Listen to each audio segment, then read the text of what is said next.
And we showed you how Surah Al-Kahfi of the Quran took us to one of the major signs of the last day, namely Gog and Magog, Yakjuj and Makjuj. And we will come back to that, inshallah, later on. But Surah Al-Kahfi took us to Gog and Magog. And that was question 2, which the rabbis had posed. And these were questions which only a prophet could answer. Only a prophet could answer. Only he has this knowledge. So this knowledge is not in the world. The question about the ruh, we said to you, was answered very, very briefly. Say this to them. Say nothing more than this to them. Say just this to them. That's it, full stop. Kuli ruh min amri rabbi. That's it.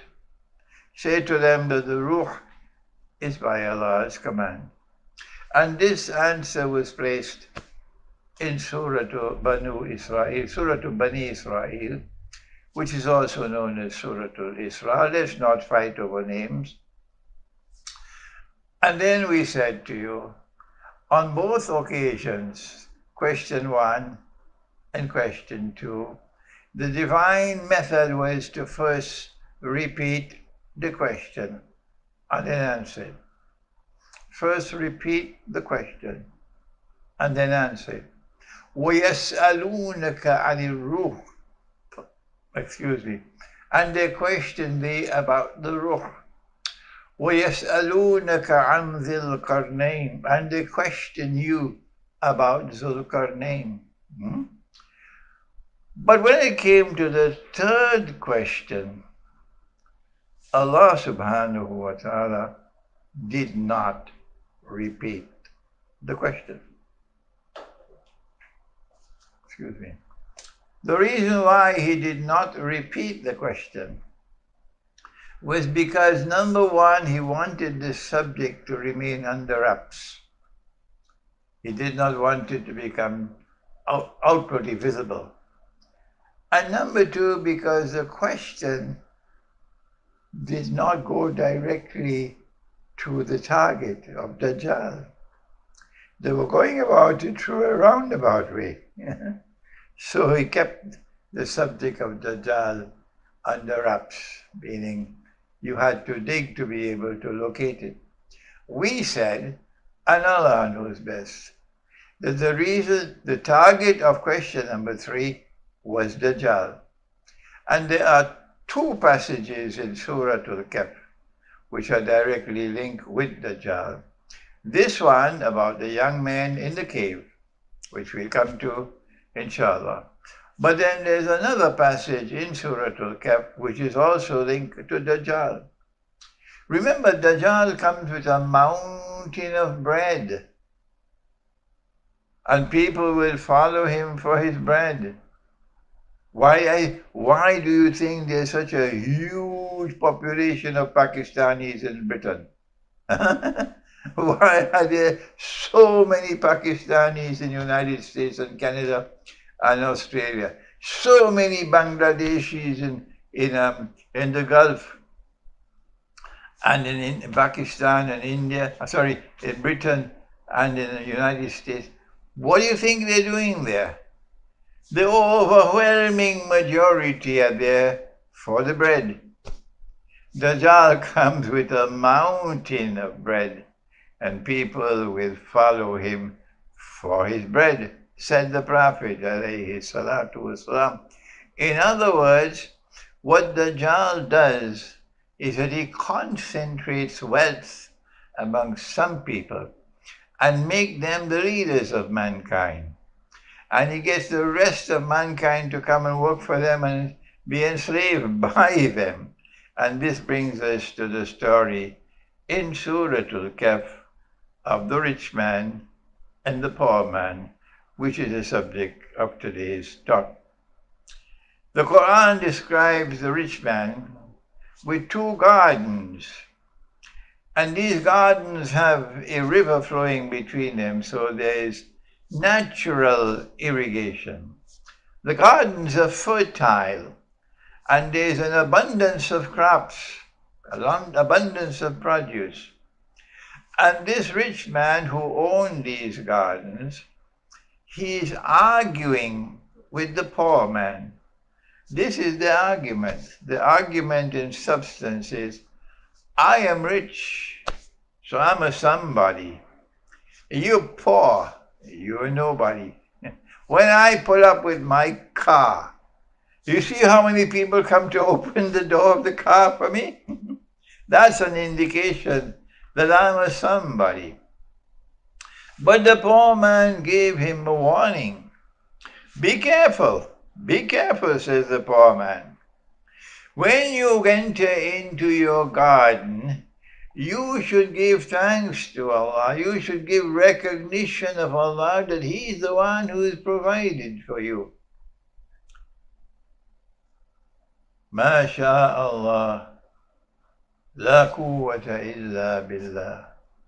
This is what the poor man is advising the rich man. And then the poor man delivers a stunning rebuke. He says, look here, you think I'm poor, you see me poor, but Allah can change my condition. Allah can give me wealth and He can take away what you have. So be careful. And so said, so done. And this passage of Surah Al-Kahfi is the mother of all warnings to modern Western civilization, which has accumulated the wealth of the world by hook and by crook, and which has no recognition of Allah. There is no such thing as la quwwata illa billah, not from modern Western civilization. And Western civilization looks down upon the rest of mankind as natives, scornfully for their poverty. But who made them poor? They don't have anything, the poor of the world.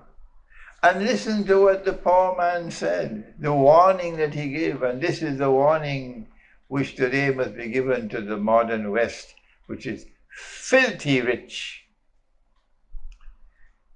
Allah can take away your wealth,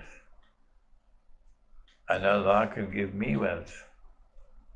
And so said, so done. Allah took away the water. He took away the water. And when there was no water, the gardens all dried up.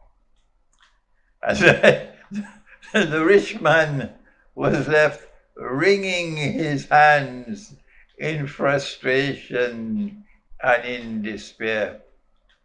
Ya laytani la mushrik bi rabbi ahada. He now recognized that he had committed an act of shirk. He worshipped Allah with his lips, but with his heart he is worshipping the dunya. He is worshipping the wealth. He is worshipping his business.